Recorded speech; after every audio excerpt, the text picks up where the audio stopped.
आपको बता दें, ओपिनियन पोल पीलीभीत में फिर से भारी पड़ेगी बीजेपी। बीजेपी का जलवा रहेगा, चारों सीटों पर बीजेपी जीत हासिल करती हुई नजर आ रही है। ओपिनियन पोल के मुताबिक समाजवादी पार्टी का खाता भी खुलने की उम्मीद नहीं है। समाजवादी पार्टी पूरी तरह से धराशायी होती नजर आ रही है पीलीभीत में, और बीजेपी 100% सीटों पर यानी 4 की 4 सीटों पर जीत हासिल कर सकती है।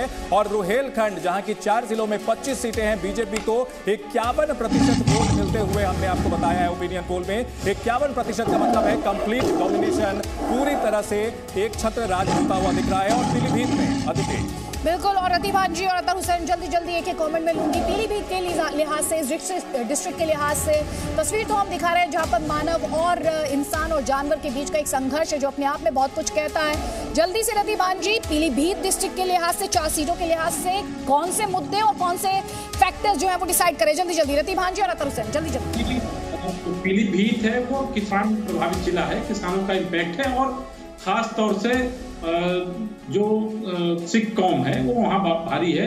इसीलिए लगातार वहाँ से पहले मेनका गांधी जीतती रही और अब उनके बेटे इस समय वहाँ मैदान में है और सांसद है वहाँ से वरुण गांधी। वरुण गांधी भी एक बीजेपी के टाइगर है, इस बात को ध्यान में रखिएगा। उनका कितना इम्पैक्ट आएगा भगवान जाने, लेकिन वरुण गांधी बीजेपी से नाराज है अंदर, ये बात नहीं। हाँ, वोटरों का मूड कह रहा है, वो ये कह रहा है कि हम बीजेपी में हैं, वो एक अलग विषय है। पर किसान आंदोलन का प्रभाव पीलीभीत में पड़ सकता है। अब ये अच्छी खबर है बीजेपी के लिए कि सर्वे में उनके लिए अच्छी बातें आ रही हैं, लेकिन इस किसान आंदोलन को लेकर के समाजवादी पार्टी काफी और किसानों के बीच जाकर के अपनी बात है, किसी ने भी दिखाई दी है और वहां के लोग बीजेपी को पसंद करते हैं। ये तो सर्वेक्षण ऐसा बता रहा है, ये सर्वे ऐसा कह रहा है, ओपिनियन पोल ऐसा ही कह रहा है। इसलिए ये माना जाना चाहिए कि किसानों का मूड अभी बीजेपी दिख रहा है। ये कुछ बड़ी सी बात है कि किसानों का ट्रेंड और उनका मूड दोनों अलग अलग बातें दिख रही हैं, फिर भी माहौल तो बीजेपी के पक्ष में दिख ही रहा है। ठीक। और अब बात करते हैं शाहजहांपुर की। शाहजहांपुर में इस बार किसका पलड़ा भारी रहेगा? कैबिनेट मंत्री सुरेश खन्ना की राह कितनी आसान होगी? थोड़ी देर में शाहजहांपुर की हर सीट की रिपोर्ट आपके सामने लेकर आएंगे कि शाहजहांपुर में शाह कौन बनेगा और किसे यहां पर मात मिलेगी। रुहेलखंड में अब शाहजहांपुर की बात करें तो यहां पर 6 सीटें हैं। कटरा, जलालाबाद, तिलहर, पुवाया, शाहजहांपुर और दरौल, 6 सीटें हैं शाहजहांपुर में। और यहां पर क्या है समीकरण, जनता का मूड क्या कहता है, आपको सीट बार हम बताते हैं कौन सी पार्टी यहां पर जलवा दिखाती हुई नजर आ रही है। रुहेलखंड का सीट कटरा की बात करें तो बीजेपी यहां पर जीती हुई नजर आ रही है। कटरा में बीजेपी यहां पर आगे बढ़ती हुई नजर आ रही है। जनता का मूड यह कहता है कि बीजेपी ये सीट जीत सकती है। उसके अलावा अगर जलालाबाद की बात की जाए तो जलालाबाद में समाजवादी पार्टी जीत सकती है। साइकिल समाजवादी पार्टी की जलालाबाद में चल सकती है। रुहेलखंड की अगली सीट शाहजहांपुर की तिलहर है, जहां पर बीजेपी गठबंधन बढ़त बनाए हुए है। प्रोजेक्शन के मुताबिक, ओपिनियन पोल के मुताबिक बीजेपी को तिलहर में जीत हासिल हो सकती है। तो शाहजहांपुर की अगली सीट का रुख करते हैं। रुहेलखंड का बेहद अहम इलाका शाहजहांपुर, जहां की अगली सीट है पुवाया। पुवाया में बीजेपी को जीत मिल सकती है। पुवाया में भी बीजेपी जीत हासिल कर सकती है। समाजवादी पार्टी गठबंधन यहां हार सकता है। तो अभी तक बीजेपी बहुत दमदार प्रदर्शन करती हुई नजर आ रही है। रुहेलखंड की शाहजहांपुर में अगली सीट है शाहजहांपुर, यहां भी बीजेपी जीत सकती है। यानी शाहजहांपुर में भी बीजेपी का दबदबा साफ साफ नजर आ रहा है। शाहजहांपुर सीट के अलावा अगली सीट पर जनता का मूड जानने की कोशिश करते हैं, जो कि ददरौल सीट है। ददरौल सीट पर भी बीजेपी जीत हासिल कर सकती है ओपिनियन पोल के मुताबिक। जी न्यूज और डिजाइन बॉक्स का जो ओपिनियन पोल है उसके मुताबिक।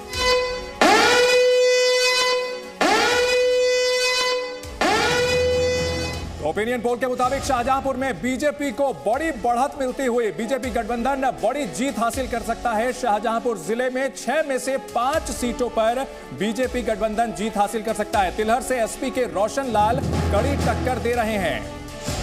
ओपिनियन पोल में शाहजहांपुर में बीजेपी की जीत संभव है। बीजेपी बड़ी कामयाबी हासिल कर सकती है। एक बार फिर से देखते हैं हाईवे पर कहां किसकी गाड़ी तेजी से दौड़ी। कटरा में बीजेपी जीत हासिल कर रही है। जलालाबाद में समाजवादी पार्टी की साइकिल हाईवे पर बदस्तूर दौड़ रही है। तिलहर में बीजेपी गठबंधन जीत हासिल करता हुआ दिख रहा है। इसके अलावा पुवाया में भी बीजेपी गठबंधन अपना दबदबा बनाते हुए दिख रहा है। प्रोजेक्शन के मुताबिक जीत हासिल कर सकती है बीजेपी। शाहजहांपुर सीट पर भी बीजेपी का जादू चल सकता है और बीजेपी कंप्लीट डोमिनेंस में नजर आती है। ददरौल सीट पर भी बीजेपी को जीत मिल सकती है ओपिनियन पोल के मुताबिक। जी न्यूज और डिजाइन बॉक्स का सबसे बड़ा ओपिनियन पोल। अदिति, शाहजहांपुर में भी बीजेपी का दबदबा। बिल्कुल अतर साहब, शाहजहांपुर 6 सीटें, 5 सीटें बीजेपी की तरफ जाते हुए दिखाई देती है। और अपने दर्शकों को हम बार बार ये स्पष्ट करें कि 2017 में भी रुहेलखंड में बीजेपी की परफॉर्मेंस, अगर रुहेलखंड की बात की जाए तो बेहतरीन रही थी, दमदार रही थी। तो जब हम ये ट्रेंड्स अपने दर्शकों को दिखा रहे हैं 2022 को लेकर, और ये देखते हुए कि 5 साल बीजेपी और योगी आदित्यनाथ का वहां पर शासन रहा है, उसके बाद 5 सीटें बीजेपी की तरफ जाते हुए ये किस तरफ इशारा कर रहे हैं? और खासतौर पर अभी क्योंकि बहुत शाहजहांपुर सीट को लेकर बहुत ज्यादा बात हो रही थी, तो अपने दर्शकों को यह भी बताना चाहेंगे कि योगी सरकार में मंत्री सुरेश खन्ना शाहजहांपुर से अपनी सीट निकाल सकते हैं, यह भी मुमकिन है। अतर साहब, आपका कॉमेंट और उसके बाद रति भांजू।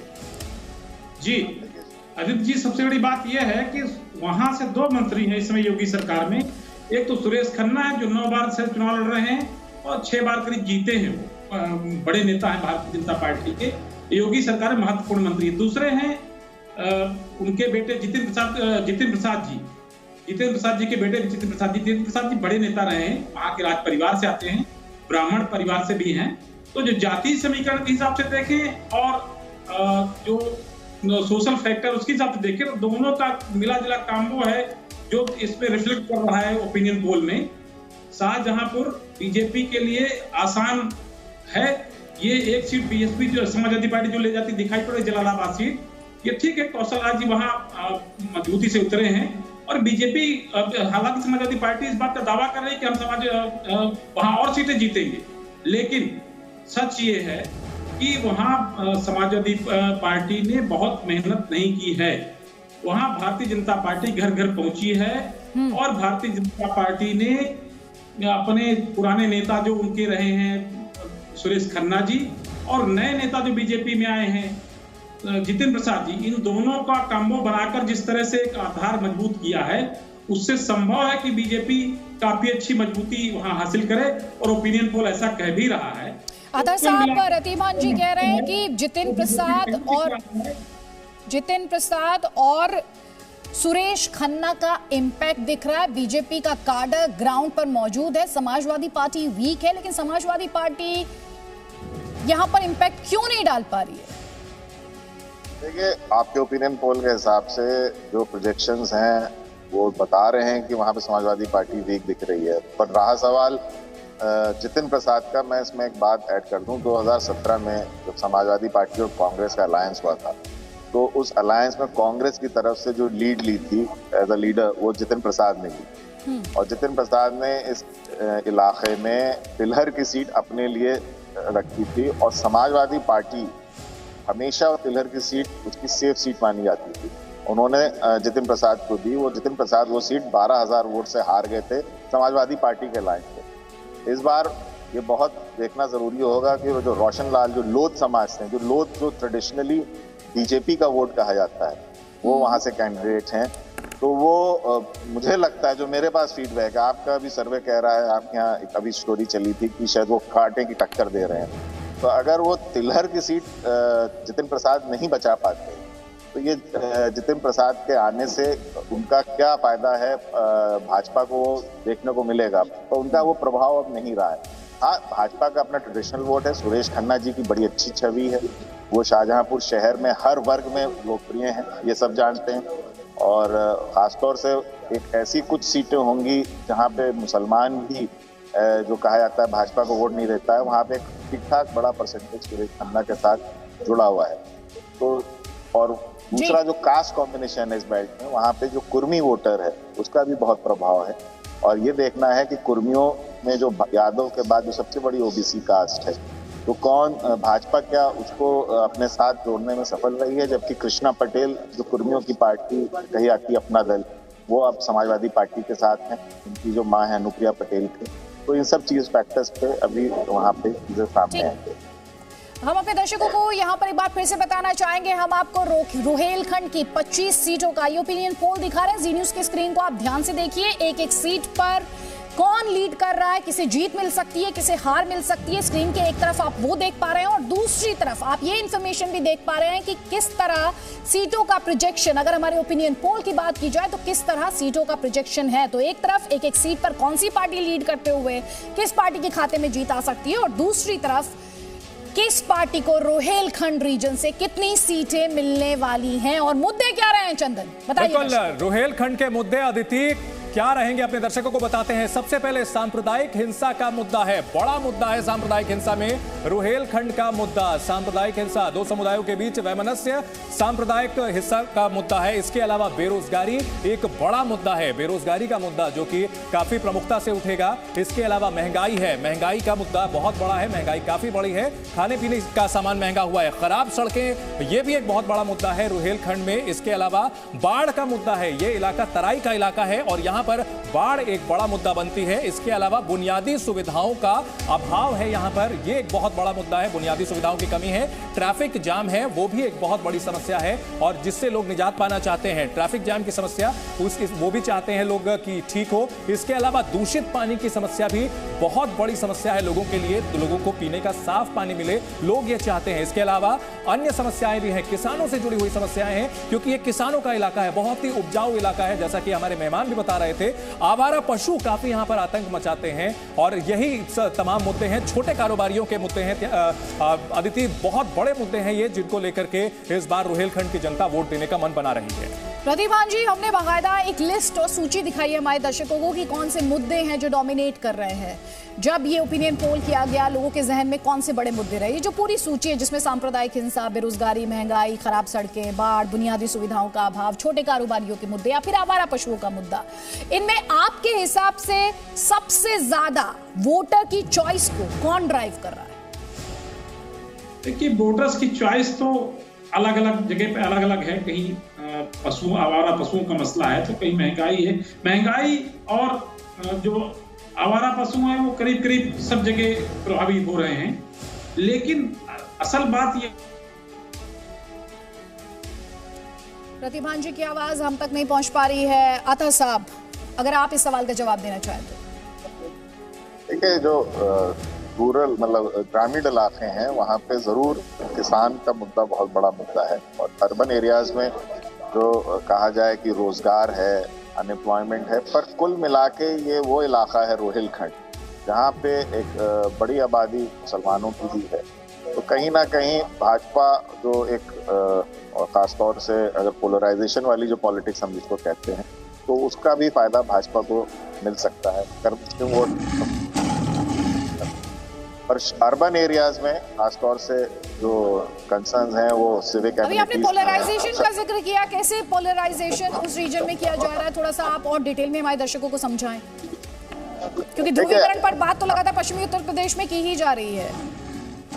अगर कुछ खास एक जाति वर्ग अगर और एक खास मजहब किसी एक पर्टिकुलर पॉलिटिकल पार्टी के साथ जुड़ता है तो कहीं ना कहीं जो कॉम्बिनेशंस होते हैं, जो कहा जाता है पॉलिटिकल केमिस्ट्री, तो उसमें और जातियां फिर लामबंद होती हैं, तो वो सब भी चीज़ें देखने को मिलेंगी। पर अभी तक जो उत्तर प्रदेश का जो चुनाव जिस तरह से प्रोग्रेस हो रहा है, जिस तरह से मैं देख रहा हूँ, जो हमारी टीम ऑब्जर्व कर रही है, जो हमारे इंस्टीट्यूट की तरफ से, तो उसमें ये दिखता हुआ लग रहा है कि अभी ग्राउंड पे पोलराइजेशन उतना इम्पैक्ट नहीं कर रहा है जितना कि ये चुनाव उत्तर प्रदेश का उन मुद्दों पे लड़ा जा रहा है जिसमें रोजगार और जो खासतौर से अर्बन एरियाज में जो सिविक कम्युनिटीज की सुविधाएं हैं और किसानी का, उसी पे ही ये चुनाव दिख रहा है। तो इम्पोर्टेंट पॉइंट आप कह रहे हैं कि रूरल के हिसाब से और अर्बन एरियाज के हिसाब से मुद्दे डिसाइड हो रहे हैं।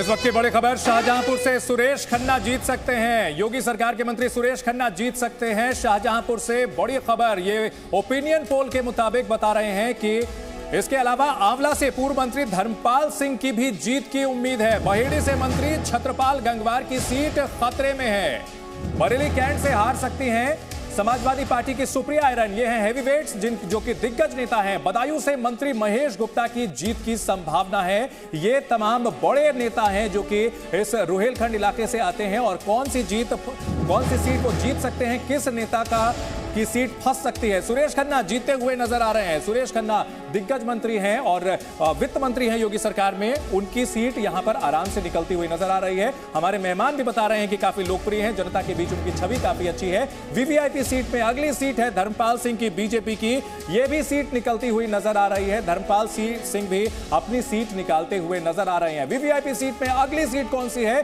सुप्रिया ऐरन समाजवादी पार्टी में है फिलहाल, कांग्रेस छोड़ करके आई हैं और लेकिन आने का फायदा होता हुआ नहीं दिख रहा है। सुप्रिया ऐरन हारती हुई नजर आ रही हैं हमारे ओपिनियन पोल के मुताबिक। तो वीवीआईपी सीट्स पर क्या है समीकरण रुहेलखंड का, हम आपको बता रहे हैं। सुप्रिया ऐरन के लिए पार्टी बदलने का कोई फायदा होता हुआ नहीं दिख रहा है। बरेली कैंट से वो हार सकती हैं। बदायूं से मंत्री महेश गुप्ता की जीत की उम्मीद है।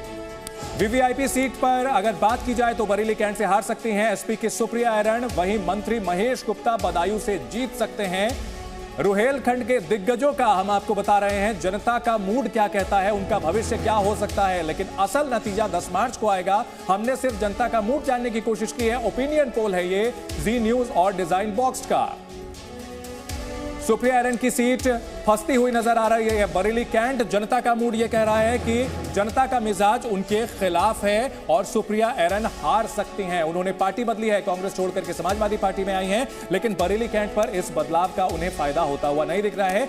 बदायूं में जनता का मूड महेश गुप्ता के फेवर में है। बीजेपी पर के टिकट पर जीत सकते हैं महेश गुप्ता। एक बार फिर से उन्हें जीत का स्वाद चखने को मिल सकता है। अगली वीवीआईपी सीट की अगर बात की जाए तो डॉक्टर डीसी वर्मा जो कि मीरगंज से उतरे हैं, उन्हें जीत मिल सकती है, जनता का आशीर्वाद मिल सकता है। तो हमारे ओपिनियन पोल में भी उन्हें हरी झंडी मिल रही है। डॉक्टर अरुण सक्सेना जो कि बरेली से हैं, जैसा कि हमने आपको बताया 5 डॉक्टर उतरे हैं, तो बीजेपी के डॉक्टर अरुण सक्सेना जीत सकते हैं। इसके अलावा ददरौल में मानवेंद्र सिंह बीजेपी के जीत सकते हैं। बीजेपी का पलड़ा काफी भारी नजर आता है और यह फायदा दिग्गजों को भी मिलेगा, वीवीआईपी सीटों पर भी मिलेगा। तो बड़ी सीटों पर वीवीआईपी उम्मीदवारों का भविष्य क्या हो सकता है, यह हमने आपको बताया। आदित्य, तो शाहजहांपुर से मंत्री सुरेश खन्ना की जीत मुमकिन है। आंवला से पूर्व मंत्री धर्मपाल सिंह की जीत की उम्मीद जताई जा रही है। बहेड़ी से मंत्री छत्रपाल गंगवार की सीट, उनके लिए बुरी खबर, खतरे में है। बरेली कैंट से समाजवादी पार्टी की सुप्रिया ऐरन हार सकती हैं और बदायूं से मंत्री महेश गुप्ता की जीत की संभावना है। ये कुछ वीवीआईपी सीट्स जिनका ब्यौरा जी न्यूज पर हम आपको बता रहे हैं कि कौन से मंत्री की सीट जो है वो सेफ है इस वक्त और किस किस के बीच में कड़ी टक्कर है, वो देखना भी आपके लिए बहुत ज्यादा जरूरी हो जाता है। ये वीवीआईपी सीट्स का हाल है। तो देखिए यहाँ पर आप देख रहे हैं कैसे किसके नाम के आगे क्रॉस और किसके नाम के आगे राइट, जिसके नाम के ये बहेड़ी सीट से आप देख रहे हैं छत्रपाल गंगवार हारते दिखाई देते हैं। अताउर रहमान समाजवादी पार्टी से, उनके खाते में ये सीट जाते हुए दिखाई देती है। जैसा कि हम आपको बता रहे हैं ये सीट बीजेपी के लिहाज से बहेड़ी में खतरे में है। वहीं बात की जाए बिसौली सीट की, तो आप ये देख रहे हैं कि समाजवादी पार्टी के आशुतोष मौर्य कुशाग्र सागर पर, बीजेपी के कुशाग्र सागर पर भारी पड़ते दिखाई देते हैं। कम से कम जो प्रोजेक्शन है, जो ओपिनियन पोल है, वो यही कह रहा है। इसके अलावा पीलीभीत सीट की भी बात करना चाहेंगे, जहां पर टक्कर है संजय गंगवार और शैलेंद्र गंगवार के बीच, और वहां पर क्या हाल है, संजय गंगवार भारी पड़ते हैं शैलेंद्र गंगवार पर। इसके अलावा तिलहर सीट की बात करना भी बहुत ज्यादा जरूरी है, जहां पर यह माना जा रहा है कि समाजवादी पार्टी के रोशन लाल टक्कर तो देंगे, टक्कर दे सकते हैं वो, लेकिन सलोना कुशवाहा, इस वक्त आप तिलहर की सीट देखिए, जैसे कि हमने आपको बताया, सलोना कुशवाहा रोशन लाल वर्मा पर भारी पड़ सकती हैं, ऐसा प्रोजेक्शंस के मुताबिक, इस ओपिनियन पोल के मुताबिक। ये सीट वाइज हम आपको दिखा रहे हैं उन सीटों का हाल जहां पर टक्कर कांटे की देखने को मिल रही है। देखिए ये मेट्रो एक बार फिर से किस तरह से वीआईपी सीट्स जो है वहां पर कॉन्टेस्ट देखने को मिल रहा है, वहां पर किस तरह की लड़ाई, कहां पर टाइट फाइट है, क्लोज कॉन्टेस्ट हो रहा है, ये हम आपको दिखाने की कोशिश लगातार जी न्यूज पर मेट्रो के माध्यम से भी कर रहे हैं और ग्राफिक्स, दूसरे ग्राफिक्स के माध्यम से भी कर रहे हैं। तो आप देख रहे हैं छत्रपाल गंगवार और अताउर रहमान के बीच बहेड़ी में टक्कर, जहां पर अताउर रहमान भारी पड़ते दिखाई देते हैं। इसके अलावा हमने आपको दिखाया कि किस तरह रोहेलखंड में, ये देखिए अभी तो छत्रपाल गंगवार जो है पीछे छूटते दिखाई देते हैं, जो कि बीजेपी के लिहाज से बिल्कुल भी अच्छी खबर नहीं मानी जाएगी। इसके अलावा एक बार फिर से आप बहेड़ी सीट का ब्यौरा देख रहे हैं, अताउर रहमान भारी पड़ते हुए समाजवादी पार्टी के बहेड़ी सीट पर। अब हम आपको रोहेलखंड से जुड़ी 10 बड़ी बातें, क्योंकि ओवरऑल पिक्चर भी देखना आपके लिए बहुत ज्यादा जरूरी है। वहां पर किस तरह की तस्वीर आपको देखने को मिलेगी ओवरऑल, क्योंकि बीजेपी ने 2017 में इस एरिया को डोमिनेट किया, इस रीजन को डोमिनेट किया। तो बड़ी खबर, अब 10 बड़ी बातें, ध्यान से सुनिएगा, क्योंकि आपके लिए इस ओवरऑल रोहेलखंड की तस्वीर को समझना बहुत ज्यादा जरूरी है। हमने शुरुआत में ही आपको बताया था बीजेपी और उसके अलायंस को यहां पर फायदा होता दिखाई देता है। 51% वोट शेयर संभव होने की हमने बात की थी, तो यानी बीजेपी का वोट शेयर 8% बढ़ सकता है। यह बड़ी खबर है। समाजवादी पार्टी का भी वोट शेयर बढ़ेगा, 12% बढ़ सकता है और यह बढ़कर 36% हो सकता है। अगर सीटों के लिहाज से बात की जाए तो वोट शेयर बीजेपी का बढ़ा, लेकिन बीजेपी के लिए प्रोजेक्शन 19 से 21 सीटों का, लेकिन उसे हो रहा है 2 से 4 सीटों का नुकसान। इस प्रोजेक्शन के मुताबिक समाजवादी पार्टी का वोट शेयर 12% बढ़ा, लेकिन बहुत ज्यादा सीटों में तब्दील होता। इस वक्त आपके स्क्रीन पर ब्यूरो 3 से 7 सीटें निकाल सकती है, यानी 1 से 5 सीटों का फायदा ही संभव है। 2017 की तरह ओवरऑल पिक्चर की बात की जाए तो बीजेपी सबसे बड़ी पार्टी, बहुजन समाज पार्टी के लिए ये अच्छी खबर नहीं। 12% वोट शेयर गिर रहा है बहुजन समाज पार्टी का, ये एक बड़ी खबर। कांग्रेस और बीएसपी के खाते में एक भी सीट फिलहाल इस प्रोजेक्शन के मुताबिक जाती नहीं दिखाई देती है। सीएम के तौर पर पसंद की बात की जाए तो योगी आदित्यनाथ काफी आगे दिखाई देते हैं। 47% लोगों की पसंद वो लगातार बने हुए हैं। और बरेली और पीलीभीत में भी बीजेपी को बड़ी बढ़त, हमने आपको मुद्दे भी दिखाए थे, बेरोजगारी, सांप्रदायिक हिंसा और साथ ही मूलभूत सुविधाएं बड़े मुद्दे हैं जब मुद्दों के लिहाज से यहाँ पर बात की जा रही है। चंदन।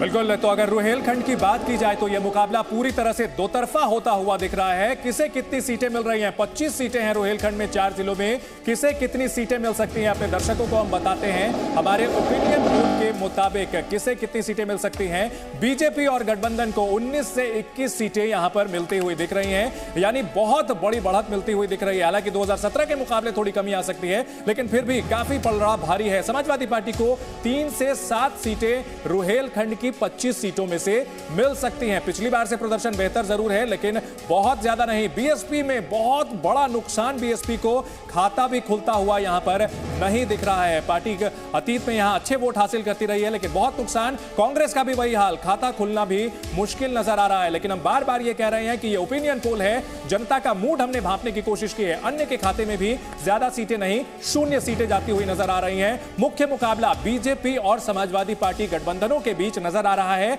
और सीटों में भी वही दिखता है। बीजेपी गठबंधन 19 से 21, समाजवादी पार्टी गठबंधन 3 से 7 सीटें हासिल करता हुआ दिख रहा है। और जैसा कि रोहेलखंड के बारे में कहा जाता है कि यहां पर पहले चौतरफा मुकाबला हुआ करता था, लेकिन अब पूरी तरह से दोतरफा मुकाबला। बीजेपी को नुकसान संभव है, नुकसान होगा पिछली बार के मुकाबले, लेकिन फिर भी 19 से 21 सीटों के लिहाज से होगा। ये नुकसान सीटों के लिहाज से है। वोट शेयर बीजेपी गेन करती दिखाई देती है, लेकिन सीटों के लिहाज से बीजेपी को नुकसान। वहीं समाजवादी पार्टी भी वोट शेयर भी गेन कर रही है। तो बीजेपी की अगर बात करें, उसके अलायंस की बात करें, तो 19 से 21 सीटें, यानी करीब 2 से 4 सीटों का नुकसान बीजेपी के लिए। Samajwadi party vote share gain करती है 12% और सीटें वो निकाल सकती है 3 से 7, जिसका सीधा सा मतलब है 1 से 5 सीट का। देखिए इस वक्त जो आप अपने स्क्रीन पर देख रहे हैं बीजेपी की डिटेल्स है। नुकसान हो रहा है, 2017 में 23 सीटें निकाली थी, 2022 में 19 से 21 सीटें निकाल सकती है, यानी नुकसान 2 से 4 सीटों का हो सकता है। एक बार फिर से इस बात को दोहराते हुए, वोट शेयर बीजेपी गेन कर रही है हमारे ओपिनियन पोल के मुताबिक। समाजवादी पार्टी की बात करें तो 2017 में 2 सीटें यहां पर निकाल पाई थी। ओपिनियन पोल के प्रोजेक्शन की बात करें तो 3 से 7 सीटें निकालती दिखाई देती है। समाजवादी पार्टी को नुकसान हो रहा है, माफ कीजिएगा, नफा हो रहा है, फायदा हो रहा है 1 से 5 सीटों का। कांग्रेस पार्टी के खाते में 0, बड़ा 0। और वहीं बात की जाए अगर बहुजन समाज पार्टी की, तो उनके खाते में भी 0 है, यानी खाता खोलते ना तो कांग्रेस दिखाई दे रही है और ना ही बहुजन समाज पार्टी दिखाई दे रही है। तो आपने इस अंतर को देखा, इस अंतर के मायने समझना और ये अंतर क्यों आया है ये भी समझना बहुत ज्यादा जरूरी है। देखिए तो सीटों को लेकर जो प्रोजेक्शंस हैं वो आप अपने स्क्रीन पर देख रहे हैं। ये तुलनात्मक पिक्चर, कंपैरिजन 2017 के मुकाबले सीटों के लिहाज से। अब देखिए वोट शेयर, पहले आपने जो नुकसान देखा बीजेपी को वो सीट्स के लिहाज से नुकसान देखा, लेकिन जो वोट शेयर के हिसाब से अगर बात करें तो तस्वीर पलट जाती है और बीजेपी को फायदा हो रहा है। 2017 में 43% वोट शेयर था, ओपिनियन पोल के मुताबिक 51% वोट शेयर, यानी सीधे तौर पर 8% वोट वोट शेयर का फायदा हो रहा है। 2017 में समाजवादी पार्टी की बात करें तो 24% वोट शेयर था, जो कि ओपिनियन पोल में 12% बढ़कर 36% का प्रोजेक्शन है, यानी नफा हो रहा है, फायदा हो रहा है 12% का। वहीं कांग्रेस पार्टी की बात करें तो 7% 2017 में, ओपिनियन पोल के मुताबिक 4%। कांग्रेस पार्टी को यहां नुकसान हो रहा है 3% का। बहुजन समाज पार्टी 2017 में 19% वोट शेयर, हमारे ओपिनियन पोल के मुताबिक 7% वोट शेयर, यानी सीधे तौर पर 12% का नुकसान बहुजन समाज पार्टी के लिए और नुकसान 5% का अदर्स के लिए भी, जिनका वोट शेयर 2017 में 7% था, अब गिरकर ओपिनियन पोल के मुताबिक 2%। ये प्लस और माइनस एक्सप्लेन करने के लिए कि आप सीधे तौर पर देख रहे हैं बीएसपी के आगे -12 और एसपी के आगे +12, बीजेपी के आगे, ये वोट शेयर के लिहाज से हम आपको तस्वीर दिखा रहे हैं। तो सीधे तौर पर जिनका नुकसान, अगर गेनर्स की बात की जाए वोट शेयर के लिहाज से, तो वो फायदा हो रहा है बीजेपी और एसपी को, और नुकसान हो रहा है कांग्रेस, बीएसपी और अदर्स को। चंदन, बिल्कुल, पीलीभीत की अगर बात की जाए तो पीलीभीत में बीजेपी का दबदबा नजर आता है, और जैसा कि ये इलाका काफी हरा भरा है और जंगलों से भरा हुआ है, और यहाँ के जंगल में बीजेपी का पूरी तरह से दबदबा नजर आ रहा है। बीजेपी शेर बनती हुई दिख रही है, क्योंकि चारों की चारों सीटें पीलीभीत की बीजेपी के खाते में जाती हुई नजर आ रही है। कुल मिलाकर अगर कहा जाए तो पूरे रोहेलखंड में बीजेपी का और गठबंधन का दबदबा नजर आता है। जातीय समीकरण जो बीजेपी ने 2017 में साधा था, हल्का सा कमजोर जरूर पड़ रहा है, लेकिन फिर भी वोट प्रतिशत बढ़ रहा है। सीटों का कुछ नुकसान हो सकता है, लेकिन पीलीभीत में पूरी तरह से एक छत्र राज पीलीभीत, बरखेड़ा, पूरनपुर और बीसलपुर की सीटें बीजेपी जीतती हुई नजर आ रही है। तो यहाँ पर भी आप देख रहे हैं रोहेलखंड की तस्वीर भी आप देख रहे हैं, क्या कह रही है रोहेलखंड की तस्वीर भी एक तरह से बीजेपी के फेवर में ही परसेप्शन बनाती है। जो प्रोजेक्शंस है, जिस तरह से हम आपको बता रहे हैं, 19 से 21 सीटें बीजेपी के खाते में जाते हुए 8% का वोट शेयर का गेन। और इस समय जो आप अब तस्वीर देखेंगे, ये यूपी असेंबली की तस्वीर होगी, उत्तर प्रदेश असेंबली की तस्वीर होगी। टोटल सीट्स की बात करें तो 403, बीजेपी वे बियॉन्ड जो मेजॉरिटी मार्क है, एक बार फिर से दोहराते हुए कि बीजेपी सत्ता में वापसी करते दिखाई देती है। इस ओपिनियन पोल के मुताबिक 245 से 267 सीटों का प्रोजेक्शन बीजेपी के फेवर में है, यानी बीजेपी पावर में, सत्ता में वापसी कर रही है। वहीं समाजवादी पार्टी जो कि वोट शेयर तो गेन करती है, लेकिन उतने सीट्स गेन नहीं कर पा रही है जो कि उसे सत्ता में ला सकें। इसके अलावा बहुजन समाज पार्टी जाहिर तौर पर इस ओपिनियन पोल से मायूस होगी। 5 से 9 सीटें बहुजन समाज पार्टी के खाते में जाती दिखाई देती हैं, प्रोजेक्शन है। कांग्रेस के लिए 3 से 7 सीट का प्रोजेक्शन है, और अदर्स के लिए 2 से 6 सीट का प्रोजेक्शन है। तो हम आपको लगातार